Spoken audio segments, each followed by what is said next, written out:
হাজার মানুষের ভিড়ে আমি প্রতিদিন শুধু একটা মুখেই খুঁজি, সেটাই হচ্ছে তোমার। পৃথিবী যদি একদিন আমার কাছ থেকে সবকিছু কেড়েও নেয়, তবু যদি তোমার হাতটা আমার হাতে থাকে, আমি নিজেকেই নিঃস্ব বলবো না।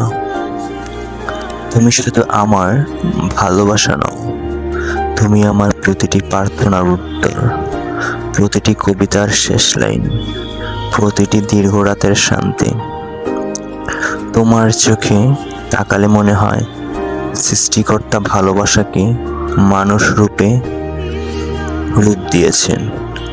যদি আবার জন্ম হয়, আবারও তোমার কাছেই ফিরব, নতুন নামে, নতুন জীবনে, কিন্তু একই হৃদয় নিয়ে। কারণ ভালোবাসা বদলায় না, শুধু সময় বদলায়। আর আমার প্রতিটি সময়ের নামই হচ্ছে তুমি।